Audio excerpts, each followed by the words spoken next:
नमस्कार, स्वागत आहे सर्वांचं आपल्या यूट्यूबच्या मेडसिम्पल प्लॅटफॉर्मवर. आज जो व्हिडिओ आपण करतोय तो राज्यसेवा मुख्य परीक्षा म्हणजे फोकस आपला येणारी 2023 जी परीक्षा आहे तो असणार आहे. पण ह्या व्हिडिओचा म्हणजे याच्यामध्ये आपण राज्यसेवा मुख्य परीक्षेची तयारी, स्ट्रॅटेजी, प्लॅनिंग विथ थोडं ॲनालिसिस पण करणार आहोत. म्हणजे जे 2200 झालेले पेपर त्या अनुषंगानं त्या ॲनालिसिसचा विचार करून कशी प्लॅनिंग केली पाहिजे, कशी स्ट्रॅटेजी केली पाहिजे याविषयीची आज आपण चर्चा करणार आहोत. आणि बरेच विद्यार्थी आता सध्या अजून सरळ सेवेच्या परीक्षा संपलेल्या नाही आहेत. काही लोक राज्यसेवा मुख्यची इंटरव्ह्यू देणार आहेत 22च्या, त्यानंतर कंबाईनची मुख्य अजून बाकी आहे 22ची. तर या सगळ्या अनुषंगानं कसं प्लॅनिंग केलं पाहिजे, कशी स्ट्रॅटेजी ठेवली पाहिजे या सगळ्याची आपण चर्चा करणार आहोत. चर्चा करत असताना बघा म्हणजे जनरली काय चुका आपल्याकडून होतात, आपण काय केलं पाहिजे, काय टाळलं पाहिजे, त्याच्यानंतर थोडंसं टॉपिक वाईज किंवा मग आपण त्याला सब्जेक्ट वाईज म्हणतो काय प्लॅनिंग केलं पाहिजे, कुठला पॅटर्न कसा शिफ्ट होतं. पॅटर्न म्हणण्यापेक्षा काही पद्धतीनं जे प्रश्न वेगळ्या पद्धतीने विचारता येते, कशा पद्धतीनं प्रश्न विचारले जातात या सगळ्या अनुषंगानं आपण आज ह्या व्हिडिओमध्ये चर्चा करणार आहोत. तर चर्चा करत असताना सगळ्यात पहिली गोष्ट बघा जी सांगा वाटते की एक दोन गोष्टी तुम्ही कायम लक्षात ठेवा की कुठल्याही म्हणजे एक प्रश्न कायम जो आपल्याला विचारला पाहिजे स्वतःला, आपण कुठे जातोय आणि का जातोय, म्हणजे कोणत्या परीक्षेची तयारी करतोय हे आपल्याला कायम लक्षात असलं पाहिजे. तर राज्यसेवा पण दोन पद्धतीनं बघता येईल आपल्याला, एक प्रिलिम्स आहे, एक मेन्स आहे. आता ॲक्च्युली जर बघितलं तर दोन्ही ऑब्जेक्टिव्ह एक्झाम आहे, बरोबर आहे. म्हणजे दोन्ही ठिकाणी तुम्हाला मल्टिपल चॉईस क्वेश्चन्स असणार आहेत. पण जर तुम्ही व्यवस्थित पेपरचं ॲनालिसिस केलं तर तुमच्या असं लक्षात येईल की प्रिलिम्सला विचारले जाणारे प्रश्न त्याच टॉपिकवरचे, मेन्सला विचारले जाणारे प्रश्न त्याच टॉपिकचे थोडेसे वेगळे तुम्हाला बघायला मिळतात. याचं बेसिकली कारण काय माहिती आहे का, की जेव्हा प्रिलिम्सची परीक्षा आहे त्याचं मेन एम काय, चाळणी परीक्षा आहे. म्हणजे त्यांना काय करायचं की जे आपल्याला चांगले वाटतात ते कॅन्डिडेट घ्यायचेत आणि ते पुढच्या परीक्षेला प्रमोट करायचे, बरोबर आहे. त्यामुळं इथे इलिमिनेशन वापरतात. MPSCमध्ये आपण त्याला म्हणतो रिजेक्शन मेथड, की नको असलेले विद्यार्थी बाजूला काढायचेत आणि जे पाहिजे ते विद्यार्थी मेन्सला अलाउड करायचे. त्यामुळे ती फक्त चाळणी परीक्षा आहे, यामधून काही सिलेक्शन होणार नाही आहे, पहिली गोष्ट. दुसरी गोष्ट काय महत्त्वाची की याचा सिलेबस जो आहे तो कोडिफाय केलेला नाही आहे. या सिलेबसमध्ये सरळ दिलेलं आहे की भूगोल, जसं की प्राकृतिक भूगोल, महाराष्ट्र स्पेसिफिक भूगोल, इकॉनॉमी, असे जनरली काय दिले सब्जेक्टचे नावं दिलेत. त्यामुळे इथं काय होतं की प्रश्नांचं विचारण्याचं स्वरूप जे आहे ना ते खूप एक्सटेन्सिव्ह असतं. म्हणजे कुठल्याही टॉपिकवर कसाही प्रश्न विचारला जाऊ शकतो, तिथे काही लिमिट नाही आहे पेपर सेट करणाऱ्यांना. म्हणजे समजा फॉर एक्झाम्पल MPSCने उद्या मला सांगितलं की आम्हाला एक 15 प्रश्न जिओग्राफीचे काढून द्या. आता मला फक्त एवढंच सांगितलं की जिओग्राफीचे 15 प्रश्न पाहिजेत. मला त्यांनी सांगितलं नाही की ह्या टॉपिकवर 2 प्रश्न, ह्या टॉपिकवर 1 प्रश्न, ह्या टॉपिकवर 3 प्रश्न, असं काही सांगितलेलं नाही, कारण सिलेबस दिलेला नाही आहे. त्यामुळं मग इथे काय की भूगोल हा खूप मोठा आहे. म्हणजे मला जर वाटलं की मी प्राकृतिकवर जास्त विचारावे किंवा खूप खोलात जावं तर मी जाऊ शकतो. मला वाटलं ह्युमन जिओग्राफीवर विचारावे, जिओग्राफीवर विचारू शकतो. त्यामुळे इथे काय होतं की एरिया स्पेसिफिक नाही आहे. याच्या उलट जेव्हा आपण मेन्सचा विचार करतो तेव्हा मेन्समध्ये सगळ्यात महत्त्वाची गोष्ट ही सिलेक्शनची प्रोसेस आहे. इथं ज्यांना मार्क पडतील एक एक मार्कानं त्याची सर्व्हिस चेंज होणार आहे, त्याचं सिलेक्शन होईल का नाही होईल हे ठरणार आहे. त्यामुळे ही सिलेक्शनची प्रोसेस आहे. त्यामुळे याच्याकडं बघताना आपण विद्यार्थी म्हणून किंवा आयोग MPSC किंवा पेपर सेट करणारे जे काय एक्झामिनर्स आहेत तर ते क्वेश्चन सेट करताना ह्या गोष्टी थोड्याशा विचारात घेत असतात, पहिली गोष्ट. दुसरी गोष्ट, याचा जो सिलेबस आहे मेन्सचा तो बऱ्यापैकी कोडिफाय केलेला सिलेबस आहे. म्हणजे जर तुम्ही बघितलं तर आपण जर बघितलं की आधुनिक भारताचा इतिहास, आधुनिक भारताच्या इतिहासामध्ये पण की युरोपियनचे आगमन, जसं आपण म्हणतो की before the actual start of the freedom स्ट्रगलमधल्या फेजेस, त्याच्यामध्ये पण त्यांनी खूप डिटेलमध्ये दिलेलं आहे. जिओग्राफीमध्ये पण जर आपण विचारलं तर human geography, population geography, economic geography, settlement आहे, ॲग्रो इकॉनॉमी, ॲग्रो इकॉलॉजी आहे, असे बरेचसे टॉपिक त्यांनी डिटेल आणि त्याच्यामध्ये पण सब टॉपिक्स दिलेत बघा त्यांनी. म्हणजे आपण जर याच्यामध्ये विचार केला पेपर 2 मध्ये तर आपल्याला मास मीडिया आहे, इलेक्शन आहे, आपल्याला प्रेशर ग्रुप्स, पॉलिटिकल पार्टीज आहे, त्याच्यामध्ये पण टॉपिक्स त्यांनी दिलेले आहेत की भारतामधल्या पॉलिटिकल पार्टीचं बदलतं स्वरूप हा एक टॉपिक त्यांनी दिलेला आहे. आणि मग काय होतं की जेव्हा आपण मेन्सचे प्रश्न सेट करतो, म्हणजे फॉर एक्झाम्पल एखादा एक्झामिनर जेव्हा मेन्सचे प्रश्न सेट करतो तेव्हा त्याच्यासमोर तो टॉपिक दिलेला असतो की मिशन शक्ती. बघा एक मिशन शक्ती शब्द मेन्शन केलेला आहे आणि मागच्याच 22,000 पेपर तुम्ही बघितला असेल तर बरोबर मिशन शक्तीवर एक प्रश्न विचारला होता म्हणजे डायरेक्टली हा शब्द त्यांनी तिथून घेतला आणि त्याच्यावर प्रश्न फ्रेम केला. म्हणजे इतकं सोपं मेन्सच्या प्रश्नांच्या बाबतीमध्ये असतं.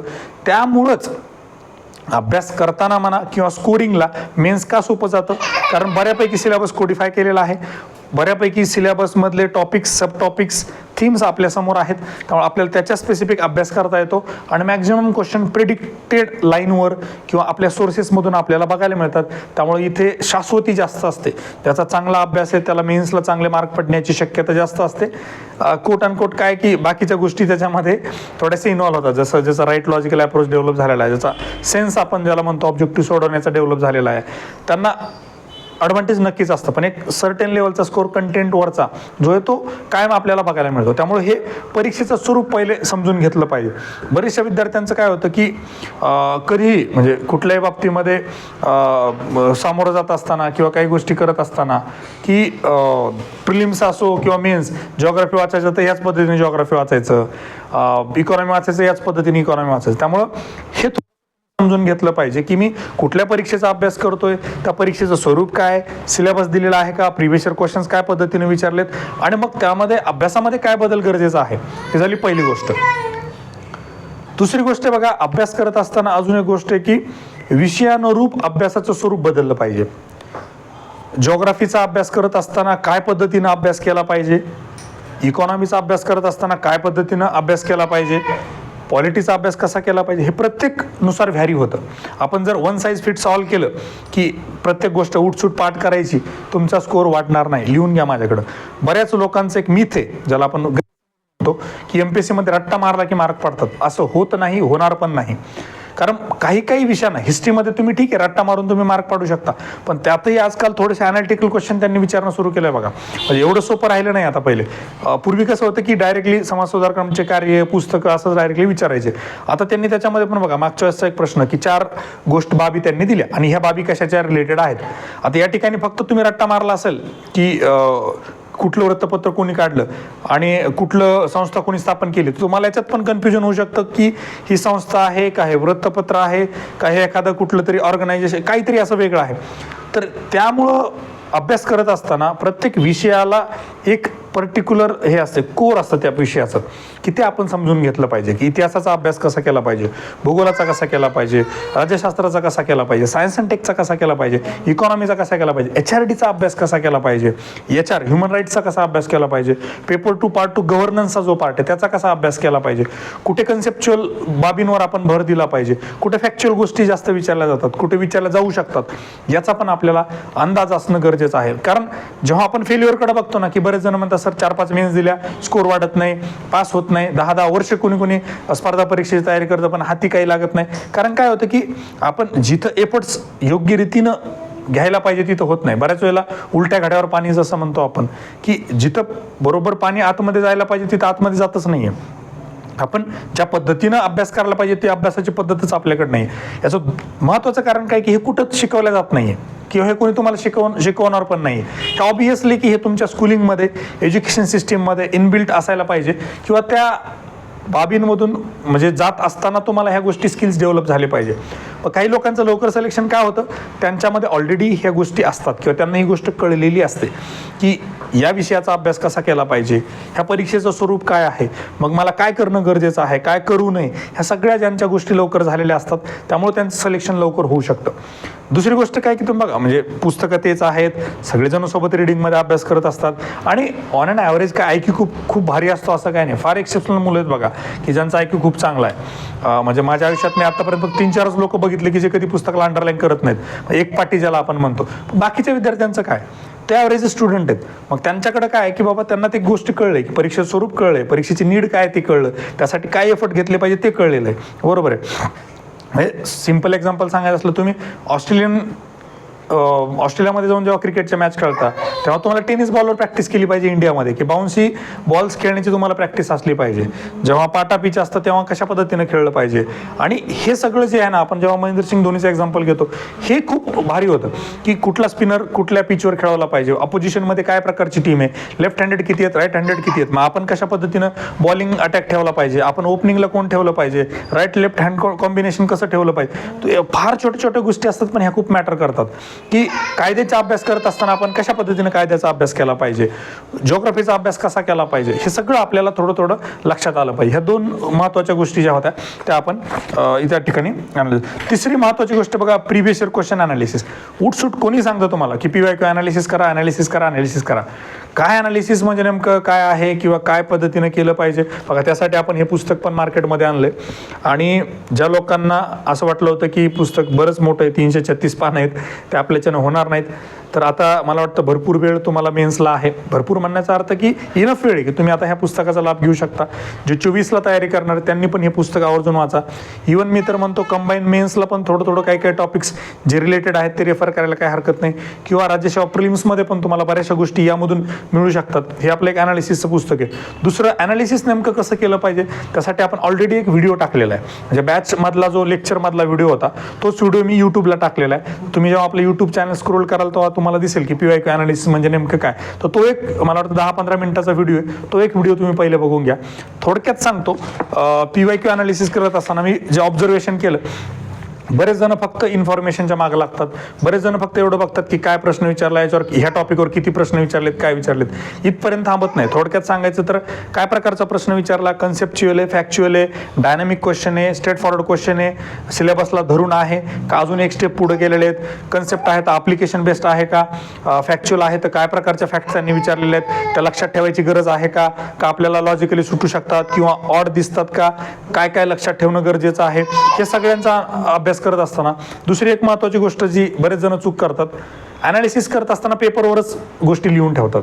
असं करू नका. बघा, अनालिसिस, आता मी पण पुस्तकात हे सरळ सांगितलं की एकदा तुम्ही याचं अनालिसिस केलं ना, परत त्या पुस्तकाला हात लावला नाही पाहिजे.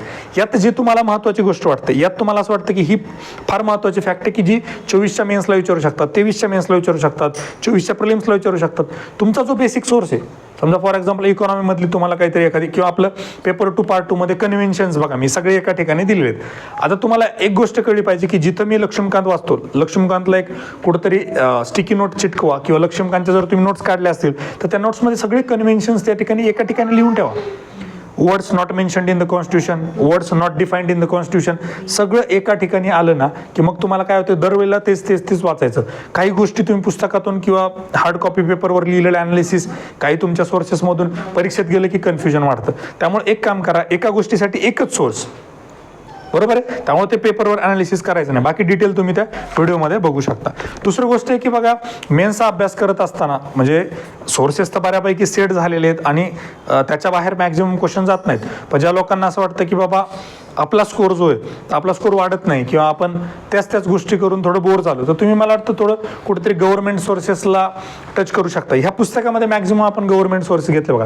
हे सोर्सेस आपण त्यासाठी दिले होते की काय काय प्रकारचे सोर्स आपण रेफर केले, तर तुम्ही गव्हर्नमेंट सोर्स रेफर करू शकता. मी तुम्हाला ते लिंक पण देईल. जसं की इंडिया एअर बुक आहे बघा 2023चं, त्यातले सिलेक्टेड गोष्टी ज्या अपडेट्स आहेत त्या बघायला पाहिजे. किंवा कधी कधी काय होतं की एखादी गोष्ट करंटमध्ये चालू असते, एखादी स्कीम, फॉर एक्झाम्पल कुठल्या तरी स्कीम म्हणा किंवा कुठल्या तरी आकडेवारी बघा. आता जसं सेन्ससचा डाटा आपल्याकडे फक्त 11चा आहे, आता आपल्याकडे नॅशनल फॅमिली हेल्थ सर्वे 5 आलेला आहे, त्याचा डेटा मला वाटतं आपल्याला 21-22 मधला अवेलेबल आहे. पण प्रश्न विचारला जातो 11वर का, कारण इंडिया एअर बुकमध्ये जेव्हा ती आकडेवारी दिलेली ती 11च्या सेन्ससनुसार दिलेली आणि शक्यतो एक्झामिनर्स असतात गव्हर्नमेंट सोर्सेसला प्रेफर करतात. एका ठिकाणी फॉर एक्झाम्पल 17-18चा काहीतरी रिपोर्ट दिलेला आहे, बरोबर आहे, इंडिया एअर बुकमध्ये, आणि मग बरोबर आकडेवारी विचारताना 17-18ची विचारतात. बरेच जण प्रश्न विचारतात मग सर मागच्या 5 वर्षाची सगळी आकडेवारी पाठ करायची का? अजिबात नाही. गव्हर्नमेंट सोर्समध्ये जी काही दिलेली ती एक लक्षात ठेवा. त्याच्यानुसार एक ताळेबंद किंवा आकडे मोड ज्याला आपण म्हणतो, किंवा ठोकताळे माझा जो शब्द आहे की ठोकताळे आपल्या डोक्यात पक्के पाहिजे की सेक्स रेशो महाराष्ट्राचं किती आहे, गडचिरोलीचं किती आहे, मुंबईचा किती आहे, पुण्याचा किती आहे. ठोकताळा तुमच्या लक्षात येतो की तो ऑन ॲव्हरेज जास्त फरक पडत नाही, तर तुम्हाला तिथे इलिमिनेशन करून प्रश्न सोडवता येऊ शकतो. दुसरी गोष्ट PIB आहे, खूप मिनिस्ट्री वाईज PIB सर्च करायला पाहिजे. या मिनिस्ट्रीचा रिपोर्ट किंवा ह्या मिनिस्ट्रीनं काय काय दिलेलं आहे, कारण सिलेबसमधल्या बरेचसे टॉपिक आपल्याला त्याला डायरेक्टली लिंक्ड आहेत. त्यानंतर विकासपीडिया एक साईट आहे बघा, त्याच्यामध्ये गव्हर्नमेंटच्या स्कीम्स, गव्हर्नमेंटचे प्रोग्राम्स तुम्हाला, आणि विकासपीडिया मराठीमध्ये पण अवेलेबल आहे, खूप चांगलं. आपण ह्या पुस्तकाच्या वेळेस बऱ्यापैकी गोष्टी विकासपीडियामध्ये जे मराठी आहे त्यातून आपण घेतलेल्या आहेत. त्याच्यानंतर माय स्कीम्स नावाची एक गव्हर्नमेंटची वेबसाईट आहे, माय स्कीम्स, माय गव्हर्नमेंट आहे, माय स्कीम्स आहे, तर त्यातून पण तुम्हाला बऱ्यापैकी स्कीम्स खूप चांगल्या पद्धतीनं त्या बघायला मिळतील. त्याच्यानंतर बघा अप्रोच, की मेन्सचा अप्रोच कसा ठेवला पाहिजे किंवा काय केलं पाहिजे. एक थोडीशी गोष्ट सांगतो की राईट लॉजिकल अप्रोच बॅच आपण जेव्हा इंट्रोड्यूस केली, आपला मेन एम काय होतं की लॉजिकली प्रश्न कसे सोडवायचे.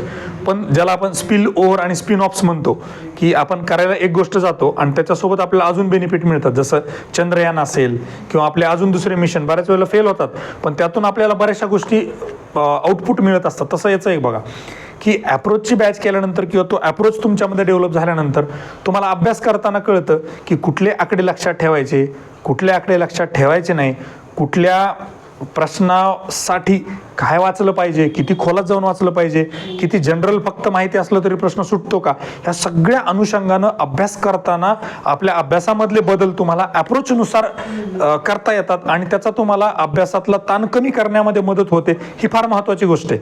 आणि ही गोष्ट आपली जेव्हा लेक्चर चालू आहेत किंवा आता काय होतं की डेली मेंटरिंग जेव्हा चालू असतं, एक 7-8 जण रोज माझ्याशी चर्चा करत असतात की काय अभ्यास केला, कसा केला, कशाचा काय फायदा होतो, कुठून काय नुकसान होतं, ह्या सगळ्या गोष्टी ज्या येत असतात ना, फक्त माझ्या एकटेचं नाही आहे. जेव्हा काही टॉपर्स आहेत, आता आपल्याकडं 484 वाला पण आहेत 22ला, त्याच्यानंतर 472 आहे, 468 आहे, आता हे जे 2200 आहेत हे सगळे टॉप 10 टॉप 15 वाले कॅन्डिडेट्स आहेत.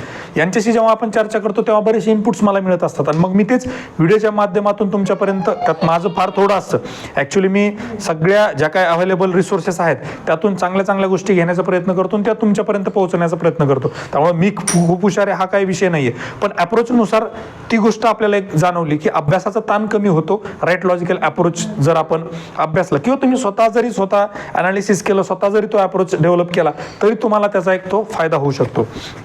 पुढे जात असताना बघा की टार्गेट्स किंवा डेज वगैरे, आजच आता बघा आपले 2016 बॅचचे PS आहेत आपले, खूप चांगले मित्र झाले त्यात अभ्यासाच्या याच्यातून, आपले स्टुडंट पण आहेत. तर त्यांनी काय केलं की सरळ डिवाइड केले 4 GS 1 2 3 4. त्यांना तेच सांगितलं की प्रत्येक विषयाला सारखा वेळ देऊ नका, प्रत्येक टॉपिकला सारखा वेळ देऊ नका. कारण काय आहे की काही टॉपिकचं वेटेज खूप जास्त आहे, काहींचं कमी आहे, काही टॉपिकला कितीही जरी डोकं आपटलं तरी काही मार्क पडत नाहीत, काहींना थोडे जरी इनपुट्स दिले तरी खूप चांगले मार्क पडतात. तर हे आपण ओळखलं पाहिजे काय की हा टॉपिक किती महत्त्वाचा आहे, याच्यावर जे प्रश्न विचारले जातात ते माझे किती बरोबर येऊ शकतात. दुसरी गोष्ट की माझे विकनेस आणि माझे स्ट्रेंथ्स काय आहेत, मी कुठं जास्त एफर्ट घेतले पाहिजे, मराठी इंग्लिशला मी किती वेळ दिला पाहिजे, डिस्क्रिप्टिव्हसाठी मी किती वेळ दिला पाहिजे, HRD HR की पेपर 2 पार्ट 2ला मी किती वेळ दिला पाहिजे, geography history economy science and tech मी किती दिवस दिले पाहिजे, हे सगळं पर्सनलाइज असलं पाहिजे. मी सांगेल तुम्हाला की तुम्ही 15 दिवस GS 1, 15 2 30 आणि एक आपण 2 महिन्याचा 60 दिवसांचा पिरियड घेतला तर GS 1 2 3 4 आपले होतात आणि डेली 1-2-3 तास तुम्ही मराठी इंग्लिश ग्रामर केलं की झालं तुमचं मेन्सचा संपला. पण एवढं सोपं नाही आहे ते. त्यामुळे तुम्ही एरिया स्पेसिफिक टॉपिक स्पेसिफिक तुम्ही प्रायोरिटीज ठरवलं पाहिजे. मी सांगणारच आहे की काय सुरुवातीला घ्या काय नंतर घ्या, पण एक जनरल सांगतो की तुमचा जो प्लॅन आहे, तुमची जी स्ट्रॅटेजी आहे ती पर्सनलाइज असली पाहिजे. कारण तुमचे काय स्ट्रेंथ्स आहेत किंवा विकनेस आहे मला माहीत नाही आहे, आणि तुम्ही जर वन साइज फिट्स ऑल, परत तेच सांगतो, ते जर करत असाल तर मग परत तुम्ही एक चूक करताय. त्यामुळे मी कायम सांगत असतो की टॉपर्सच्या ज्या गोष्टी वर्क झाल्यात ना त्या प्रत्येकाला वर्क होतील याची गॅरंटी नाही आहे. बघा, जर 600 विद्यार्थी सिलेक्ट होत असतील आणि 1800 विद्यार्थी जर इंटरव्ह्यू देत असतील तर मला असं वाटतं की 1200 विद्यार्थी कमीत कमी हे सांगू शकतात की काय नाही केलं म्हणजे पास होऊ शकतं किंवा काय केल्यानं फेल होऊ शकतं, हे 1200 विद्यार्थी सांगू शकत असतात. त्यामुळं जर 600 विद्यार्थी पास होत असतील तर देर आर 600 सिलेक्टेड, राईट. त्यामुळे प्रत्येकाचीच स्ट्रॅटेजी सगळ्यांना लागू होईल असं गरजेचं नाही. तुम्ही तुमची स्वतःची स्ट्रॅटेजी, तुमचा प्लॅन बनवला पाहिजे आणि आपल्याला इंट्रोस्पेक्शन करता आलं पाहिजे, आपल्याला सेल्फ अनालिसिस करता आलं पाहिजे की मी कुठं चुकतोय, माझ्यासाठी काय चांगलं आहे, माझ्यासाठी कुठं मला स्ट्रेंथ आहे किंवा मी कुठं मार्क वाढू शकतो, माझं सिलेक्शन कुठं होऊ शकतं, हे प्रत्येकानं आपापलं केलं पाहिजे. निश्चित ते करत असताना तुम्ही माझी मदत घ्या. आपण जेव्हा मेंटरिंग म्हणतो, पर्सनलाइज्ड मेंटरिंग, त्याचं कामच ते असतं की मेंटरला तुमच्याविषयी माहीत असतं की तुम्ही आतापर्यंत काय अभ्यास केलाय, कुठले सोर्स वापरलेत, तुमचे विकनेस काय, तुमचे स्ट्रेंथ्स काय, त्यानुसार मग काय करत असतो की तो मेंटर तुम्हाला त्या पद्धतीनं टार्गेट देत असतो किंवा तुम्हाला गाईड करत असतो की तुम्ही इथं फोकस करा, तुमच्या इथे मार्क वाढतील, तुम्ही याच्यावर फोकस करू नका.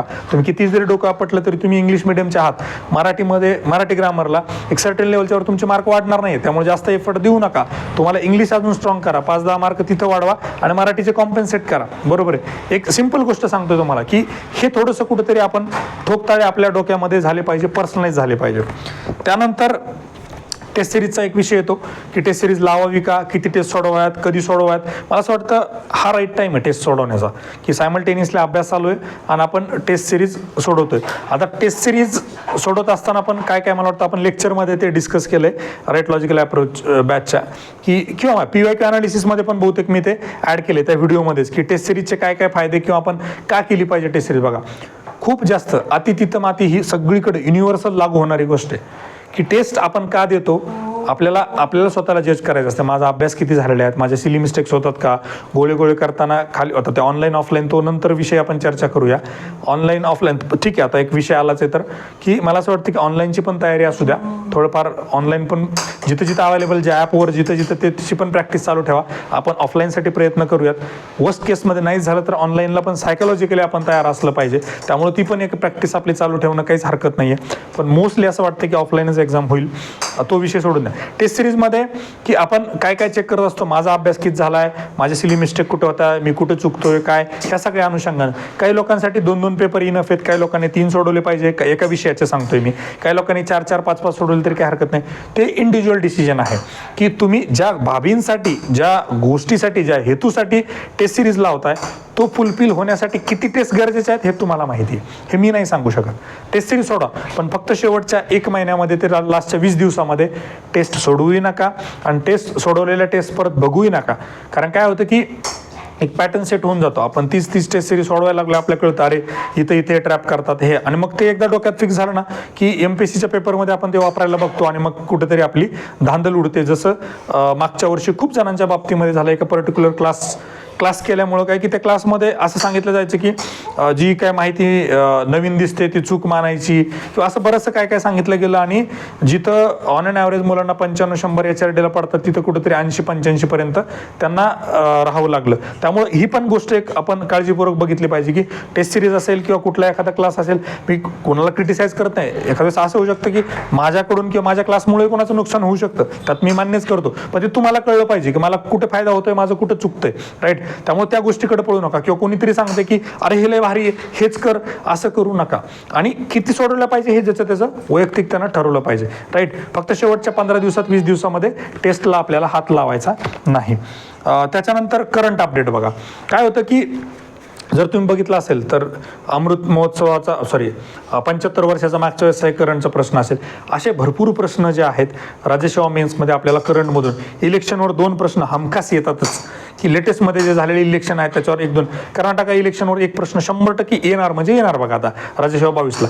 तर त्या अनुषंगानं थोडंसं चालू घडामोडी करंट अफेअर्स करणं प्लस थोडाफार अपडेट्स, जसं आता चंद्रयानवर एक प्रश्न 100% येणार, G20 1-2 नाही 3-4 प्रश्न येऊ शकतात ते येणार, तर त्या अनुषंगानं त्याची आपण तयारी केली पाहिजे. तर ह्या सगळ्या बाबतीमध्ये थोडंसं कुठेतरी करंटचं अपडेट आता हे कोणी केलं पाहिजे, ज्यांच्या ऑलरेडी 2-3 मेन्स झाले आहेत, ज्यांचा ऑलरेडी बेसिक अभ्यास झालेला आहे आणि ज्यांना व्हॅल्यू ॲडिशन करायची, जे लोक बिगिनर आहेत, ज्यांचा अजून सिलेबसच कव्हर झाला नाही, त्यांनी या बाबतीत जास्त वेळ घालवू नये. ही धोक्याची घंटा आहे. दिलेले सोर्सेस, बेसिक सोर्सेस आधी स्ट्रॉंग करणं, नंतरच मी सांगतो ह्या गोष्टी करणं. अपडेट असेल, वेबसाईट असेल गव्हर्नमेंटच्या, हे सगळं कोणी करायचं आहे, ज्यांचं ऑलरेडी बेसिक चांगलं झालं आहे, 2-3 मेन्स देऊन झाल्यात, त्यांना व्हॅल्यू ॲडिशनसाठी काहीतरी पाहिजे, त्या लोकांनी करायचं आहे, बाकीच्यांनी नाही. रिव्हिजन सगळ्यात महत्त्वाची गोष्ट जी मला जाणवते की ट्रेडिशनल वेज ऑफ रिव्हिजन, की पहिले जिओग्राफी संपवतो, मग हिस्ट्री संपवतो, मग ॲग्रिकल्चर किंवा GS 1, 2, 3, 4 आणि बरोबर 2 महिन्यानंतर तुम्ही परत जिओग्राफी घेता, अर्ध्याच्या वर गोष्टी व्हॅनिश झालेल्या असतात. त्यामुळे ट्रेडिशनल वेनं रिव्हिजन करू नका. रिव्हिजन मी एक सेपरेट, मी आता परत सांगणार नाही इथं काय रिव्हिजन केली पाहिजे, कशी केली पाहिजे. परत मी सांगतो, यूट्यूबला खूप जुना व्हिडिओ आहे टाकलेला मी, की वैज्ञानिक पद्धतीने अभ्यास कसा करावा, टाइम टेबल कसा असावा, स्मरणशक्ती कशी वाढवावी, रिव्हिजन कशी करावी, तो व्हिडिओ परत बघा. मी इथं परत सांगणार नाही, पण तुम्हाला अजूनही सांगतो, नवीन विद्यार्थी असतील आणि तुम्ही ट्रेडिशनल वेनं जर रिव्हिजन केली तर लिहून घ्या माझ्याकडे, तुमचा 450 क्रॉस होत नाही. पुढे डे वाईज प्लॅन, डेट नंतर होता. कसं आहे की सध्या एक्झॅक्टली डेट आलेली नाही आहे, टेंटेटिव्हली मला असं वाटतं की डिसेंबर-जानेवारीमध्ये येईल. त्यामुळे आता आपल्याला देता येत नाही की किती दिवस आहेत, किती दिवसात काय डिवाइड केलं पाहिजे.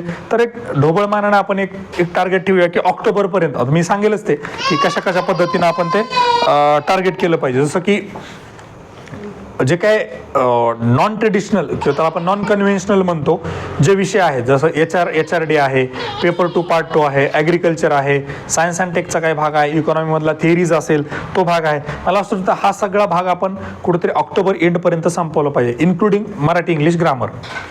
मग उरलेला भाग जो आहे, जो आपण प्रिलिम्सला ऑलरेडी केलेला होता, जसं history, geography, economy, polity, right, तर हा भाग जो आहे तर तो आपण ऑक्टोबर नंतर अभ्यासाला घेतला पाहिजे. आणि सगळ्यात महत्त्वाची गोष्ट ही आहे बघा, नवीन ज्यातल्या ज्यांचा पहिला दुसरा अटेम्प्ट असतो ना, त्यांचा फोकस कुठे असतो माहिती आहे का, HRD पेपर 2 पार्ट 2 आणि फार तर फार ॲग्रिकल्चर किंवा मग सायन्स अँड टेक आणि इकॉनॉमी. तुम्हाला मी सांगतो खरी स्कोरिंग कुठे होते माहिती आहे का, GS 1 मध्ये जिओग्राफी, ॲग्रिकल्चर, पेपर 2 मधला कोर पार्ट पॉलिटीचा, पेपर 4 मधला इकॉनॉमी, बेसिक कन्सेप्ट्स आणि त्या गोष्टी ज्या आहेत त्या. तर इथे तुम्हाला भरपूर मार्क मिळणार आहेत. HRD मध्ये एखाद्यानं खूप डोकं आपटलं 105 बस, एखाद्यानं काही जास्त अभ्यास केला नाही, ॲव्हरेज सगळ्या गोष्टी सिलेबसमधल्या कव्हर केला 95 मार्क, फरक किती आहे 10 मार्काचा. GS 1 मध्ये एखाद्यानं थोडंसं ढंगळमंगळ केलं त्याला पडतात 90, एखाद्यानं खूप चांगलं केलं 124 मार्क आहेत एकाला.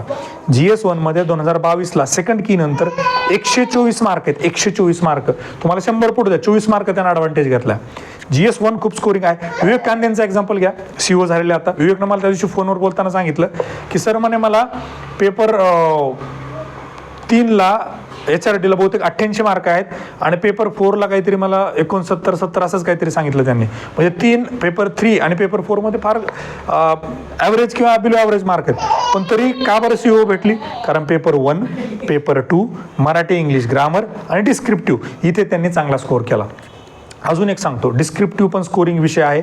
डिस्क्रिप्टिव्हची तयारी कशी करायची त्याविषयी परत मी एक सेपरेट लेक्चर घेईल आणि मग त्या लेक्चरमध्ये आपण डिटेलमध्ये चर्चा करूया की डिस्क्रिप्टिव्ह कशी तयारी करायची, काय करायची, सगळ्या त्या अनुषंगानं. किंवा आताही आपण थोडं स्पेसिफिक बघणारच आहोत, त्यामध्ये घेत नाही मी, सेपरेट व्हिडिओ आपण डिस्क्रिप्टिव्हच्या बाबतीमध्ये बनवूया. तर सांगायचं तात्पर्य काय की मराठी इंग्लिश ग्रामर पण बघा, इथे काय होतं की GS मध्ये 150 पैकी आपल्याला किती मिळतात, समजा 105-110 मिळतात, म्हणजे आपण पर्सेंटमध्ये जर काढलं तर ते बघा. आणि मराठी इंग्लिशमध्ये 100 पैकी किती मिळतात, 70. 100 पैकी किती मार्कांचा लॉस होतो आपला लॉस होतो 30 मार्कांचा. जर ॲव्हरेज म्हणलं, चांगला जर स्कोर म्हणलं तर जवळपास 75 पर्यंत मार्क पडतात, फक्त 25 मार्क जातात. पर्सेंट जर काढलं तर आपण, मला असं वाटतं की मराठी इंग्लिश हा असा विषय आहे की जिथे सुधाकर सरांना 88.5 मार्क होते पहिल्या कीनं, 88.5 आउट ऑफ 100 किती झाले ते, म्हणजे पर्सेंटमध्ये जर काढलं तर जवळपास 88% मार्क. एवढे मार्क तुम्हाला GS मध्ये दुसरीकडे पडणार आहेत का कुठं, नाही. त्यामुळं मराठी इंग्लिश व्याकरण जे आहे त्याला एक निग्लेक्ट करू नका, त्याच्यामध्ये पण तुम्हाला स्कोर करता येतो आणि ते मला वाटतं की डेली केलं पाहिजे. आता मराठी इंग्लिश डेलीमध्ये काय आहे की आयदर तुम्ही काय करा, जे टॉपिक्स आहेत सायमल्टेनियसली करा, की इकडं आपला हे चालू आहे, टेन्स चालू आहे, मग याच्यामध्ये पण आपण वाक्य संश्लेषण, वाक्य पृथक्करण वगैरे जो काय भाग आहे मराठी ग्रामरचा तो सोबत करतोय. आणि याच्यासोबत डेली आपण काय करणार आहे, तर व्होकॅब्युलरी करणार आहे. मराठीमध्ये वाक्प्रचार म्हणी, त्याच्यानंतर इंग्लिशमध्ये व्होकॅब्युलरी, ॲनॉनिम्स, सिनॉनिम्स, अँटोनिम्स आणि हे काय बाकीचे जे काय प्रकार आहे शब्दांचे व्होकॅब्युलरी, तो आपण डेली करणार आहोत. आणि मराठी इंग्लिशचा अभ्यास करत असताना ग्रामरचा ते आपण डिटेलमध्ये येऊया. त्याच्यानंतर बघा पुढचा जो आहे तर तो आहे ओव्हरलॅपिंग सिलेबस. GS 1 मध्ये म्हणा किंवा GS 2 आणि 3 मध्ये म्हणा बराचसा ओव्हरलॅपिंग सिलेबस आहे. त्यासाठी काय करायचं की कुठेतरी एक सोर्स आपण रेस्ट्रिक्ट करायचा की बाबा हा जो पार्ट आहे की इकोसिस्टमचा. आता बघा GS 1 मध्ये 2 ठिकाणी त्यांनी तुम्हाला एन्व्हायरमेंट दिलेलं आहे, ॲग्रो इकॉलॉजी पण दिलेलं आहे आणि एन्व्हायरमेंटल जिओग्राफी पण दिलेलं आहे.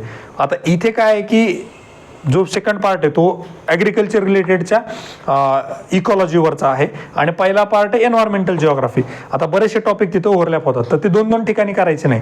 एकदा एक टॉपिक आपण केला ना की मग दुसरीकडे कुठे फार तर फार ॲडिशनल काही जर वाटलं की अरे इथे हा पॉईंट एक्स्ट्रा आहे, तो फक्त त्या ठिकाणी आणून टाकायचा. एक टॉपिक 2-2 ठिकाणाहून करायचा नाही, हे सगळ्यात महत्त्वाचं लक्षात ठेवा. अदरवाईज परीक्षेमध्ये 100% गोंधळ उडणार आणि चुकीच्या प्रश्नाकडे उत्तराकडे तुम्ही जाणार. त्यानंतर नोट्स, सगळ्यात महत्त्वाची गोष्ट काय तर नोट्स ह्या मस्ट आहेत. मला सुधाकर सरांनी सांगितलं की समजा आता मागच्या वेळेस आमचं डिस्कशन झालं की बाबा सुधाकर सरांनी 21ला काय केलं की मे मध्ये परीक्षा होती ना, मला वाटतं सुधाकर सरांचा 5 मे का 15 मे पर्यंत नोट्सच काढणं चालू होतं. 15 मे पर्यंत नोट्स काढणं चालू होतं. 5 मे का 15 मे असं काहीतरी एक 15 दिवस राहिले होते फक्त, पण नोट्स काढणं चालू होतं. आणि तुम्हाला माहिती रँक काय आणि मार्क पण काय आहेत. त्यामुळे सुधाकर सरांचा इतका भर आहे नोट्स मेकिंगवर, तर त्यांनी पण मला जे सांगितलं की शेवटचे 15 दिवस काय असे ना राहू देत, पण नोट्स काढत राहा. कारण काय होतं की रिव्हिजन जास्त होतात आणि परीक्षेमध्ये काय होतं की त्याच गोष्टी वाचून एकदम क्लिअर कट आपल्याला कळतं, कन्फ्युजन होत नाही, काही ऑप्शन सरळ सरळ इलिमिनेट करता येतात. त्यामुळे नोट्स मस्ट आहे. पहिला अटेम्प्टवाला असो किंवा जास्त अटेम्प्टवाला असो, नोट्स काढा. आता काही काही विषयांच्या तुम्ही नाही काढल्या तरी चालेल, जसं समाधान महाजन आहे, इटसेल्फ नोट्स आहे, लक्ष्मीकांत पण नोट्सच आहे, त्याच्या नाही काढल्या तरी चालेल, पण काढणं गरजेचं आहे. मॅक्झिमम मला असं वाटतं की काढल्याच कुठे पाहिजेत, गव्हर्नन्सचा पार्ट जो आहे, HRDचा पार्ट जो आहे, इकॉनॉमीचा जो कोर्स सोडून बाकीचा पार्ट आहे, सायन्स अँड टेकमध्ये पण ज्या ज्या महत्त्वाच्या गोष्टी आहेत करंट रिलेटेड असेल किंवा बाकीच्या, त्या पण अपडेट करणं गरजेचं आहे. ॲग्रिकल्चरच्या एक नोट्स रेडी टू यूज असल्या पाहिजेत. जिओग्राफीच्या पण नोट्स काढायला काहीच हरकत नाही. ह्या सगळ्या जर नोट्स काढून ठेवल्या सिलेबसनुसार, तर मला असं वाटतं की तुम्हाला कुठेतरी ॲडव्हान्टेज 100% असणार आहे. आणि फॉर्च्युनेटली काय, ज्यांनी आत्तापर्यंत नोट्स काढलेले नाही आहेत, परीक्षेला थोडासा म्हणजे बऱ्यापैकी अवधी असल्यामुळे तुम्हाला ते आता शक्य होणार आहे. प्रायोरिटी काय करा, हे जे पार्ट आहेत याच्या पहिले नोट्स काढा. ह्या काढून झाल्यानंतर तुम्हाला असं वाटलं वेळ आहे, तर मग तुम्ही पॉलिटीच्या काढा, इतिहासाच्या काढा किंवा बाकीच्या जे मी तुम्हाला सांगितलं नाही प्रायोरिटीमध्ये, त्या पण तुम्ही काढू शकता. त्यानंतर बघा आता थोडंसं सेक्शन वाईज किंवा पेपर वाईज आपण थोडंसं बघूया की काय प्लॅनिंग असलं पाहिजे, काय स्ट्रॅटेजी. तर साधारणतः बघा, जेव्हा आपण जिओग्राफीचा विचार करतो, तर जिओग्राफीमध्ये जसे प्रिलिम्सला प्रश्न विचारले, मला जवळपास 99% कन्व्हिक्शन आहे की इथून पुढे जिओग्राफीचे प्रश्न ते कंबाईन असू देत, कंबाईन मेन्स असो किंवा राज्यसेवा मेन्स असो, कन्सेप्च्युअल क्वेश्चन वाढतील. त्यामुळं जिओग्राफीचा अभ्यास करत असताना कन्सेप्च्युअल क्वेश्चन्सकडं थोडंसं लक्ष द्या किंवा कन्सेप्च्युअल अंडरस्टँडिंग वाढा, फक्त फॅक्टच्या मागं लागू नका. दुसरी गोष्ट, ॲग्रिकल्चरमध्ये PYQ फार महत्त्वाचे आहेत.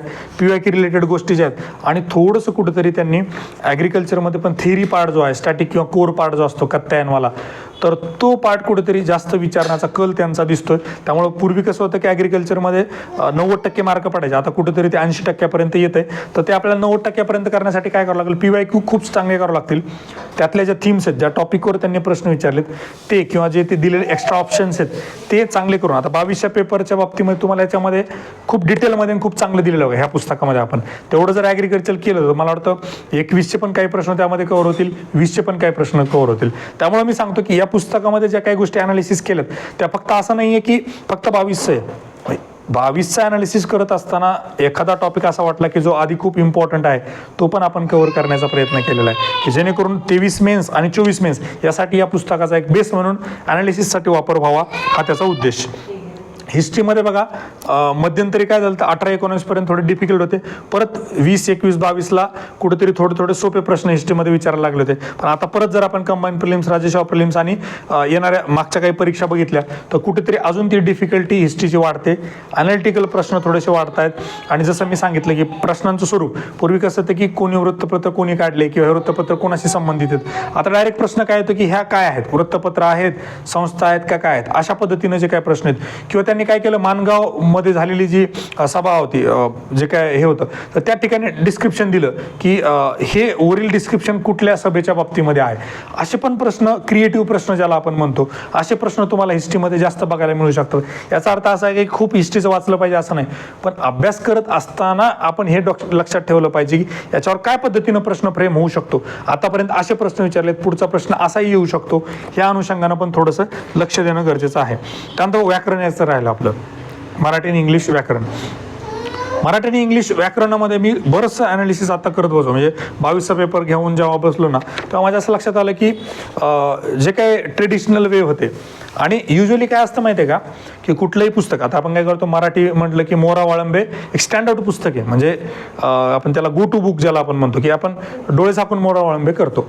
काय झालं की ओव्हर द पिरियड मोरा वाळंबेमधले जे काही बेसिक प्रश्न आहेत, सुरुवातीचे चॅप्टर ते सगळे एक्झॉस्ट झाले, त्याच्यावर भरपूर प्रश्न विचारून झाले. मग एक्झामिनरचा कल काय असतो, आता मी जर एक्झामिनर असेल, मतलब तो स्मार्टली प्रश्न काढायचे ना, मी काय करतो, मला माहिती आहे की उठसूट काय करणार, तुम्ही दिवाळीहून आले की सुरुवातीचे चॅप्टर वाचणार, मध्येच परत काहीतरी येणार, मग परत पहिल्यापासून सुरू करणार, आणि शेवटचे चॅप्टर कुठेतरी निग्लेक्ट होतात. त्यामुळं तो जो शिफ्ट आहे मोरा वाळंबेमधला, तुम्ही बघा शृंगारवर प्रश्न विचारलेला आहे, त्यानंतर अजून 2-3 टॉपिक आता मला आठवत नाहीत त्याच्यावर पण, म्हणजे मोरा वाळंबेचे पहिले चॅप्टर तर आहेतच महत्त्वाचे, तर शिफ्ट कुठे थोडा पुढच्या चॅप्टर्सकडे वळताना दिसतो. त्यामुळे ज्याच्यावर आत्तापर्यंत प्रश्न विचारले नव्हते त्या टॉपिक्सवर पण प्रश्न एक्सपेक्टेड आहेत, त्यामुळे त्याची पण तयारी करणं आपल्याला गरजेची आहे. हा एक पहिला. दुसरी गोष्ट की थोडेसे नियम त्यांनी विचारायला सुरुवात केली आहे की पूर्वार्ध बरोबर, उत्तरार्ध बरोबर. त्यामुळं तुम्हाला अभ्यास करत असताना फक्त रट्टा मारणे हे आता मराठीमध्ये पण चालणार नाही. निश्चितच काही काही ठिकाणी तुम्हाला ते लक्षात ठेवावं लागेल. मी पाठ करणं हा कधी शब्द वापरत नाही. लक्षात ठेवावं लागेल की बाबा अरबी शब्द कुठला आहे, फारसी शब्द कुठला आहे. पण प्रत्येक ठिकाणी तुम्ही रट्टा मारला की ते तुम्हाला कुठेतरी प्रेशरमध्ये बाउन्स बॅक होऊ शकतं. त्यामुळं ती एक गोष्ट तुम्ही लक्षात घ्या की जो शिफ्ट दिसतोय किंवा जो काय ज्याला लोक पॅटर्न चेंज म्हणतात, तर प्रश्नांची विचारण्याचं स्वरूप जे थोडंसं बदलतंय मराठी व्याकरणामध्ये ते आपल्याला कुठेतरी बघणं गरजेचं आहे. त्यानंतर इंग्लिश व्याकरणमध्ये पण बघा त्याच गोष्टी आहेत की रेग्युलर जे काय सोर्सेस होते, रेग्युलर ज्या काय गोष्टी अवेलेबल होत्या त्या कुठेतरी एक्झॉस्ट झाल्यात आणि मग कुठेतरी थोडेसे क्रिएटिव्ह प्रश्न म्हणा किंवा थोडेसे अजून त्याच्या पुढे जाऊन 3-3, 4-4 स्टेटमेंट वाले एखादे प्रश्न की 100 प्रश्न एका तासामध्ये किंवा आपल्याला जे आपण म्हणतो की कमी वेळामध्ये जास्तीत जास्त प्रश्न कसे सोडवायचे हे स्किल कुठेतरी तिथे टेस्ट करण्याचं चालू आहे. आणि मला वाटतं grammar is all about time management, की तुम्ही तुमच्या प्रायोरिटी काय आहेत आणि मॉक टेस्टमध्ये काय केलं पाहिजे हे तुम्ही तुमचं ठरवलं पाहिजे. जसं सुधाकर सरांचा एक फंडा आहे की गेल्या पहिले पॅसेज सोडून घ्यायचे, तेवढे 10 मार्क पक्के करून घ्यायचे आणि मग पुढच्या लवकर सोडवायचे. आता ज्याचा त्याचा प्रत्येकाचा, बरेचसे माझे मित्र आहेत त्यांना ही गोष्ट बिलकुलच सूट होत नाही. ते काय करतात की पॅसेज शेवटी ठेवतात. आता जनतेनं आपापले ट्रायल आणि एरर करायचं की बाबा ह्या टेस्टमध्ये मला असं जाणवलं की मी पॅसेज आधी घेतले तर माझं उरकत नाही, माझा पेपर संपत नाही, किंवा मी पॅसेजमध्ये घेतो. ज्याचं ठरवायचं की मला हा पेपर हा जो सेक्शन आहे तो कधी सोडवायचा, काय सोडवायचा, राईट. ते आपण शेवटी पेपर मॅनेजमेंटमध्ये परत डिटेलमध्ये बघूया जेव्हा परीक्षा जवळ येईल तेव्हा. सध्या तरी एवढं लक्षात ठेवा, अभ्यास करत असताना जे काही बदल होत आहेत ते आपण बघितले पाहिजे. थोडक्यात एक सांगतो की पेपरच बघूया आपण. मराठी इंग्लिशचा पेपर थोडासा जस्ट स्कॅन करतो. बघा रसावर त्यांनी एक प्रश्न विचारला. त्यानंतर बघा पंक्ती प्रपंच या शब्दाचा अर्थाचा अचूक वापर खालीलपैकी कोणत्या वाक्यात आलेला आहे, अशा पद्धतीचे प्रश्न पण तुम्हाला जास्त बघायला मिळू शकतात येणाऱ्या काळामध्ये.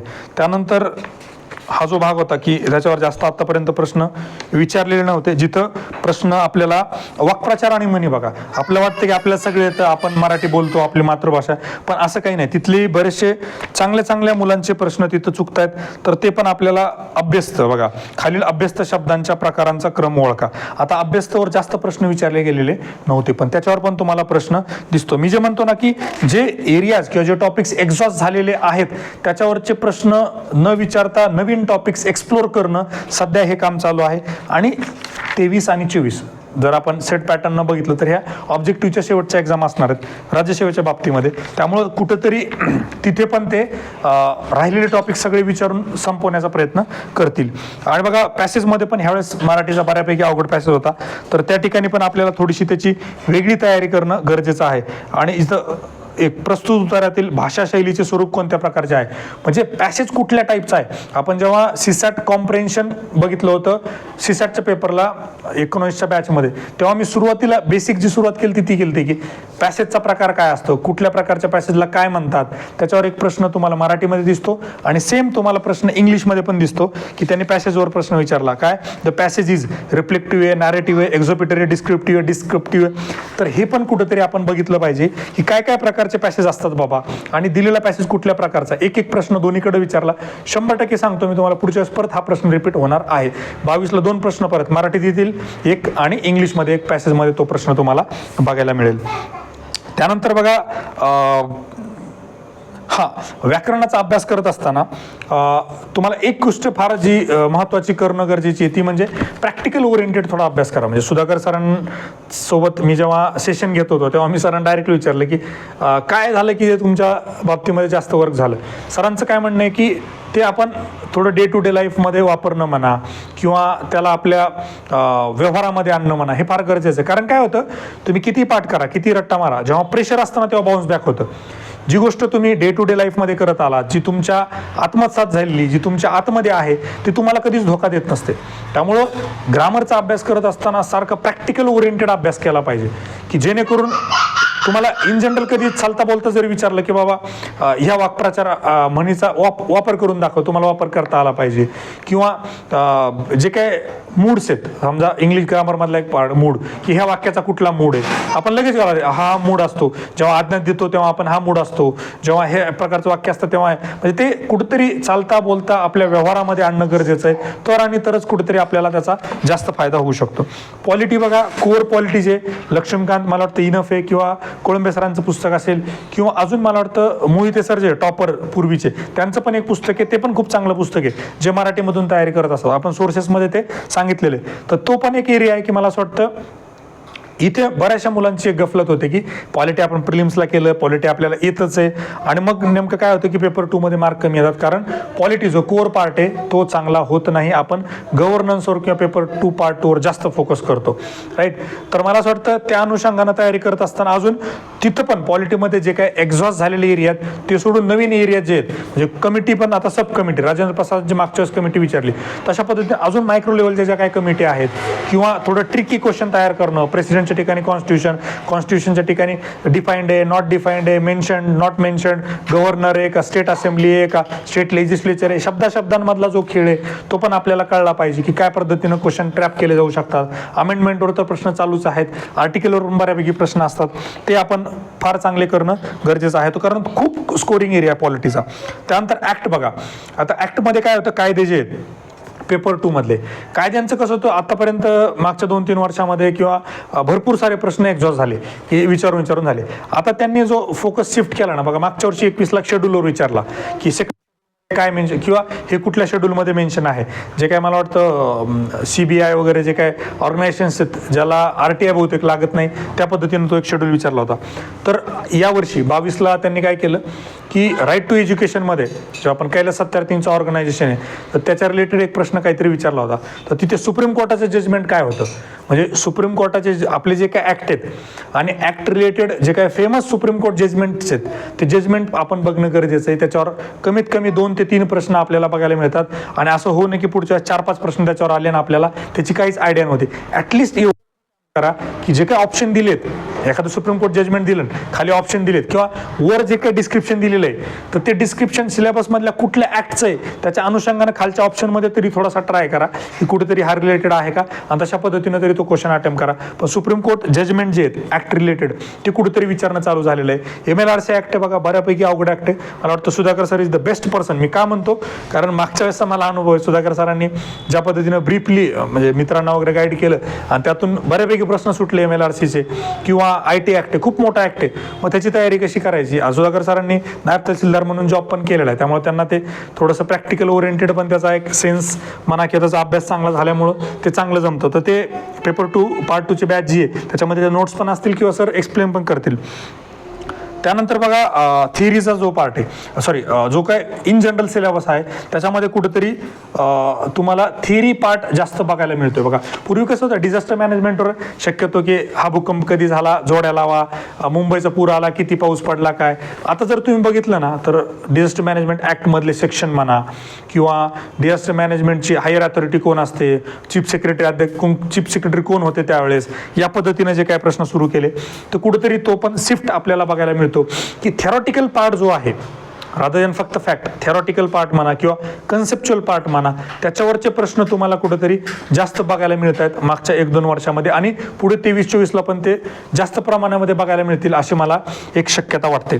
की ज्याच्यामध्ये ऑप्शनल ज्याला आपण म्हणतो जिओग्राफीचा कोर, जसं त्यांनी स्पेसिफिकली ॲडच केला बघा की पर्स्पेक्टिव्ह इन ह्युमन जिओग्राफी नावाचा एक UPSCच्या मेन्सच्या सिलेबसमध्ये टॉपिक आहे जिओग्राफी ऑप्शनलला, त्यांनी डायरेक्ट पर्स्पेक्टिव्ह आणले. फक्त इथं काय केलं, 2 आणले, पॉसिबिलिटी आणि डिटर्मिनिझम, राईट. तर तशा पद्धतीने पबॅडमध्ये पण बघा, पबॅडच्या थिअरीज आणल्या आहेत, public management, new public management, हे सगळं पब्लिक ॲडमिनिस्ट्रेशनच्या थिअरी आहेत. तसं हिस्ट्रीमध्ये पण ऑप्शनलला ज्या पद्धतीनं प्रश्न विचारायचे तसे काही प्रश्न आपल्याला बघायला मिळतात. इकॉनॉमीमध्ये पण परत थिअरीचा जो पार्ट आहे की इकॉनॉमी ऑप्शनल UPSCला जो आहे आणि त्याच्यावर जे काही सिलेबसमध्ये प्रश्न विचारतात तशा पद्धतीनं ट्रेडच्या थिअरी असतील, किंवा काइन्सनं इन्फ्लेशनरी गॅपबद्दल काय म्हटलंय बाबा, त्याची इन्फ्लेशनरी गॅपची कन्सेप्ट काय आहे, असे प्रश्न तुम्हाला कुठेतरी जास्त बघायला मिळतील किंवा ते बघायला मिळतात. तर तो अभ्यास करत असताना आपण सिलेबसमध्ये एक जर पॉईंट मेन्शन केला, जसं मी जस्ट आता सर्च करत होतो की बाबा सिलेबसमध्ये यांनी हे कुठं मेन्शन केलंय, तर एक साधारण असं लक्षात आलं की पॉलिटिकल पार्टीजबद्दल त्यांनी थेरीज मेन्शन केलेल्याच नाहीत. पण मागच्याच प्रश्न काय विचारला की लिबरल थेरी म्हणजे काय, रॅडिकल थेरी म्हणजे काय, त्यांनी radical theory, liberal theory, socialistic theory किंवा पॉलिटिकल पार्टी आणि मग त्याचं डिस्क्रिप्शन. आता हे सिलेबसमध्ये डायरेक्टली दिलेलं नाही, फक्त काय दिलं की changing structure of political system किंवा पॉलिटिकल पार्टीज इन इंडिया असं दिलं. पण त्याने पॉलिटिकल पार्टीचं कोर जे काय PSIR ऑप्शनल आहे पॉलिटिकल सायन्स, त्या ऑप्शनलमध्ये जे विद्यार्थी अभ्यास करत असतात थेरी पार्ट, त्या थेरी पार्टवर कुठेतरी प्रश्न विचारायचा त्यांनी एक ट्रेंड नवीन चालू केलेला आहे. मला वाटतं थेरॉटिकल जो काय अभ्यास आहे, म्हणजे असं नाही की सगळे सोर्सेस रिडंडंट झालेत, पण अभ्यास करत असताना ज्यांना वेळ आहे त्यांनी 4-5 मेन्स दिलेले, ज्यांना वाटतं मला ॲडिशनल काहीतरी करायचं, त्यांनी हे कुठेतरी याच्या नोट्स काढून तयारी केली पाहिजे. आणि ह्या सगळ्या ज्या गोष्टी आहेत, आपण GS4 ची जी काय बॅच चालू केली इकॉनॉमीमध्ये, त्यामुळे मी म्हटलं होतं की आपले हे जे सोर्सेस आहेत इथून सगळी आयडिया मिळाली की शिवाजी युनिव्हर्सिटीमध्ये असेल किंवा YCU मधले काही सोर्स असतील, दत्त सुंदरम असेल किंवा इंडिया एअर बुक असेल किंवा इकॉनॉमिक सर्वे महाराष्ट्र असेल, जिओग्राफी असेल, आपण जिथून नाही तिथून जे जे गोष्टी आपल्याला काढता येईल ते ॲड करण्याचा प्रयत्न करतोय. थेरी पार्टवर पण आपण बऱ्यापैकी, याच्यात पण बघा तुम्ही बऱ्यापैकी थेरी पार्ट आपण कव्हर करण्याचा प्रयत्न केला अनालिसिसच्या बुकमध्ये पण, की पुढे चालून जे काय प्रश्न येतील, एक माझं ढोबळ मानणं काय होतं की यातून हिट रेशो वाढावा, की उद्या असं मार्केटमध्ये चर्चा होती की या पुस्तकातून भरपूर प्रश्न आले, त्या अनुषंगाने एक अँटिसिपेशन करण्याचा प्रयत्न केला की काय काय प्रश्न या पद्धतीने ते विचारू शकतात. राईट. याच्यानंतर थोडंसं जर आपण म्हणजे सिलेबस जर बघितला की पेपर वाईज की GS1 मध्ये काय आहे, मला असं वाटतं हिस्ट्रीचा जो एरिया आहे ना तो खूप जास्त आउटपुट देणारा नाही आहे. त्यात पण थोडं स्पेसिफिकली बघा, ॲडव्हेंट ऑफ द युरोपियन्स वगैरे जे आहेत, establishment of British rule in India, ह्याच्यावर एखाद दुसरा प्रश्न किंवा 2-3 प्रश्न जे काही विचारतात ते बऱ्यापैकी टॅकल होणारे असतात जर बेसिक थोडासा चांगलं झालं असेल तर. Indian economy under colonial rule किंवा emergence and growth of Indian nationalism, याच्यावर पण प्रश्न विचारले जातात. आता फेमस मुवमेंट्स तर आपण सगळ्या करतच असतो.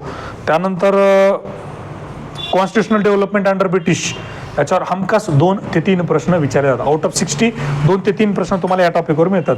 जे काही इंडियन काउन्सिल ॲक्ट 1861 आहे किंवा तुमचा 92चा ॲक्ट आहे, 09चा आहे, 19चा आहे, 35चा आहे, तर हे पण आपल्या लक्षात आलं पाहिजे कुठे आपण करू शकतो. इंडिया आफ्टर इंडिपेंडन्स आहे बघा, याच्यावर सुधाकर सरांनी बॅचमध्ये टाकले, ते अंडरलाईन केलेले NCERT. इंडिया सिन्स इंडिपेंडन्स हे NCERT, त्यातून बऱ्याचशा गोष्टी कव्हर होतात, आपण सोर्सेसमध्ये डिस्कस केलेला आहे. सोशल रिफॉर्मर बघा, मागच्याच त्यांनी काय प्रश्न विचारला की प्रबोधनकार ठाकरे यांचा कोणाकोणावर इन्फ्लुएन्स होता, मग खाली पर्सनॅलिटीज दिलं. हा प्रश्न अवघड होतो बरं.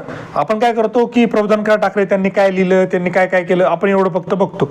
प्रश्न काय विचारला की प्रबोधनकार ठाकरे यांचा कोणाकोणावर इन्फ्लुएन्स होता, यांचा कोणाकोणावर प्रभाव होता, तो प्रश्न थोडा अवघड होऊन बसतो. त्यामुळे अभ्यास करत असताना आपण हे पण कुठेतरी थोडंसं लक्षात ठेवलं पाहिजे की अभ्यास कशा पद्धतीने केला पाहिजे. त्यानंतर जिओग्राफीमध्ये जर बघितलं तर बऱ्यापैकी चांगला एरिया आहे, तिथं मार्क पडू शकतात. ॲग्रिकल्चरमध्ये ॲग्रो इकॉलॉजीमध्ये एक साधारण ट्रेंड सांगतो तुम्हाला. इकोसिस्टम शब्द लॅटिन आहे का काय फ्रेंच आहे किंवा काय वर्ड आहे, याची डेफिनेशन काय आहे, हा शब्द कोणी दिला, याचा नेम कोणी दिलं, याचा फाउंडर कोण आहे, याचा फादर कोण आहे. जिओग्राफीमध्ये पण तशा पद्धतीचे प्रश्न त्यांनी विचारायला सुरू केलेत. Human geography, schools of thoughts, ॲनालिसिसच्या पुस्तकामध्ये हा टॉपिक बऱ्यापैकी कव्हर झालेला आहे. तुम्हाला इव्हन सोर्स पण दुसरा रेफर करायची गरज नाही. जसं डिटर्मिनिझम, पॉसिबिलिझम आपण डिटेलमध्ये घेतलेले, त्याच्यामध्ये बघा 2-3 पेज ॲड केलेले आहेत. त्याच्यानंतर सॉईल आहे की वॉटर मॅनेजमेंट आहे, हमखास प्रश्न याच्यावर विचारले जातात. आणि बघा तुम्ही रिपिटेशन खूप आहे. प्रिव्हियस इयर क्वेश्चन जर बघितले वॉटर मॅनेजमेंट दरवर्षी एखादा प्रश्न विचारतात आणि मॅक्झिमम वेळा ऑल ऑफ दिस उत्तर असतात. हे डायरेक्टली जाऊन मारू नका, पण एक सांगण्याचं तुम्हाला तात्पर्य की अशा पद्धतीनं पण आपण थोडासा विचार करून ठेवला पाहिजे. कॉन्स्टिट्यूशन पॉलिटी हा पण पार्ट चांगला केला पाहिजे. पेपर 2 पार्ट 2 जो आहे गव्हर्नन्स, याच्यामध्ये जसं मी सांगितलं की ॲक्टमध्ये कुठेतरी थोडासा एक शिफ्ट आपल्याला जो बघायला मिळतो तो बघितलं पाहिजे. नवीन जे ॲड झालेले आहेत बघा 2020 नंतर जे जे एरियाज किंवा टॉपिक्स त्यांनी ॲड केलेत ना, त्याच्यावर थोडा फोकस जास्त ठेवा, कारण तिथं प्रश्न जास्त विचारण्याची शक्यता आहे. बाकी याच्यासाठी तर सगळ्यांना माहीतच आहे. ऑर्गनायझेशन आहे बघा, इंटरनॅशनल आणि रिजनल ऑर्गनायझेशन, याच्यावर कायम प्रश्न विचारतात आणि तिथं आउट ऑफ मार्क पडू शकतात. काही नाही, बेसिक त्याची इस्टॅब्लिशमेंट कधी झाली, पहिला प्रेसिडेंट किंवा पहिला हेड कोण होता, त्याचं हेडक्वार्टर कुठं आहे, त्याचे मेंबर किती आहेत, त्याच्यामध्ये कुठल्या कुठल्या लँग्वेजेस चालतात, असं थोडं बेसिक त्याचं एकदा करून ठेवलं ना की तुम्हाला तिथे पण हमखास मार्क मिळतात. पेपर 4मध्ये जर आपण बघितलं तर इकॉनॉमीमध्ये पण मॅक्रो इकॉनॉमी आणि इंडियन इकॉनॉमी दोनमध्ये क्लिअर कट त्यांनी. मॅक्रो इकॉनॉमिक्समध्ये ज्या लोकांचे कन्सेप्ट क्लिअर नाही आहेत ना त्यांचे प्रश्न चुकतात, तर तिथे अजून वेळ आहे. तुम्ही पाहिजे तर आपल्या बॅचचाही विचार करू शकता किंवा इतर कुठली बॅच असेल, यूट्यूबवरचे व्हिडिओ असेल, कुठूनही बघा, पण कन्सेप्ट क्लिअर करा. इकॉनॉमीमध्ये कन्सेप्ट क्लिअर केल्याशिवाय GS4ला मार्क पडणार नाहीत. ज्या लोकांना 90+ मार्क पडले, ज्यांच्यासोबत मी चर्चा केली, त्यांचं इकॉनॉमी खूप स्ट्रॉंग आहे, त्यांचा स्कोअर हालत नाही. मागच्या 1-2 वर्षात 85+85+ स्कोअर आहे. याचा अर्थ काय की अचानक भयानक पडलेले मार्क नाहीत, एक काहीतरी गोष्ट आहे जी बेसिक आहे, ती आहे त्यांचं इकॉनॉमीवरचं असलेलं प्रचंड कंट्रोल. त्यामुळं मला असं वाटतं कन्सेप्च्युअल क्लॅरिटी ही फार महत्त्वाची आहे. सायन्स अँड टेकमध्ये जास्त डोकं आपटू नका. आपल्या क्लासमध्ये जे काही नोट्स आहेत ते करंट रिलेटेड अपडेट करूनच किंवा मागच्या 1-2 वर्षात विचारलेल्या प्रश्नांच्या अनुषंगानेच असणार आहे, और त्याच्या बाहेर जास्त काही करायची गरज नाही, कारण तिथं आउटपुट पण आपल्याला मिळणार नाही. की जे लोक क्लास करत नाही त्यांसाठी सांगतो, बायोटेक्नॉलॉजी आणि IT याच्यामध्ये जास्त डोकं आपटू नका. जे काही बेसिक सोर्स तुम्ही वापरताय तो सोर्स वापरा. त्याच्या बाहेर फार जर वेळ असला तर थोडंसं अपडेट्स करत राहा, फक्त की biotechnology, recent updates in biotechnology गुगलवर सर्च करा, नवीन जे काय मिळेल त्यातून प्रोबेबल प्रश्न काय येऊ शकतो त्याच्या नोट मेकिंग करा आणि त्यालाच रिवाईज करा. राईट, मला वाटतं याच्या व्यतिरिक्त अजून काही जास्त ॲनालिसिसच्या बाबतीमध्ये किंवा प्लॅनिंग आणि स्ट्रॅटेजीमध्ये स्पेसिफिकली तरी नाही आहे. दुसरं गोष्ट बघा, आपल्या ग्रामरसाठी पण बॅच सुरू आहे. मी जसं म्हटलं, संतोष पवार सर खूप डिटेलमध्ये, खूप हळू आणि व्यवस्थित कन्सेप्च्युअल अंडरस्टँडिंगने शिकवतात. तर मराठी आणि इंग्लिश ग्रामरसाठी ती बॅच आपली चालू आहे. ॲग्रिकल्चरसाठी ॲग्री जिओग्राफी, ॲग्री इकॉनॉमी त्याची पण एक सेपरेट बॅच आहे. त्याच्यानंतर ॲग्रो इकॉनॉमीचा पार्ट मी घेतोय, ॲग्रो जिओग्राफी सुधाकर सर घेतात. पेपर 2 पार्ट 2ची सुधाकर सरांची बॅच आहे. HRD सुधाकर सरांची बॅच आहे. याच्यामध्ये सगळ्या सुधाकर सरांच्या स्वतःच्या ज्या नोट्सवर त्यांना मार्क पडले त्या नोट्समधूनच ते शिकवतात आणि त्या नोट्स तुम्हाला प्रोव्हाइड केल्या जाणार आहेत. GS4मध्ये आपण सगळं कंटेंट नवीन बनवतोय, त्यामुळे थोडासा वेळ लागतो की, आणि ते डिटेलमध्ये पण होतंय की प्रत्येक गोष्ट, कुठला सोर्स आपण डायरेक्टली बघितलं नाही की कोळंबे सरांच्या पुस्तकातून किंवा देसले सरांच्या पुस्तकातून. आपण आपलं स्वतःचं सगळं मटेरियल तयार करतोय, प्रिव्हियस इयर क्वेश्चन्स बघतोय, स्टँडर्ड सोर्सेस बघतोय आणि अँटिसिपेशन करतोय क्वेश्चनचं, अजून काय प्रश्न विचारला जाऊ शकतो. इकॉनॉमिक सर्वेवर आपला खूप जास्त भर आहे, महाराष्ट्राचा असेल किंवा इंडियाचा असेल, या सगळ्या अनुषंगानं आपण त्या नोट्स बनवतो. इंडिया बुक पण आपण बऱ्यापैकी रेफर करतो, त्यामुळे करंट अपडेट असेल किंवा जे काही स्टँडर्ड गव्हर्नमेंटचे सोर्सेस म्हणतो त्यातून आपण ते फुल्ली लोडेड. सुरुवातीला आपण फक्त रॅपिड रिव्हिजन नाव दिलं होतं, पण परीक्षा पोस्टपोन होते असं दिसल्यामुळं आपण काय केलं की थोडंसं आता 24ची तयारी करणाऱ्या मुलांनी पण ती बॅच जॉईन केल्यामुळं थोडं डिटेलमध्ये आपण घेण्याचा प्रयत्न करतो. Right, so thank you very much. काही असेल तर आपलं जे काही चॅनल MPSC मेड सिम्पल, त्या चॅनलवर मी अपडेट करतच असतो. तुम्हाला डिस्कशनसाठी फोरमचा एक ग्रुप आहे आणि इंटरव्ह्यूची तयारी करणाऱ्यांसाठी आपला इंटरव्ह्यू मेड सिम्पल नावाचा एक ग्रुप आहे, त्याच्यावर तुम्ही इंटरव्ह्यूची चर्चा करू शकता. आणि कुणालाही काही डाऊट असेल तर तुम्हाला नंबर तो दिसतोय त्याच्यावर तुम्ही 6 ते 7 सोमवार ते शुक्रवार पर्सनल फ्री मेंटरिंगमध्ये कॉल करू शकता आणि माझ्याशी चर्चा करू शकता. Right, so thank you very much and all the very best for your exams.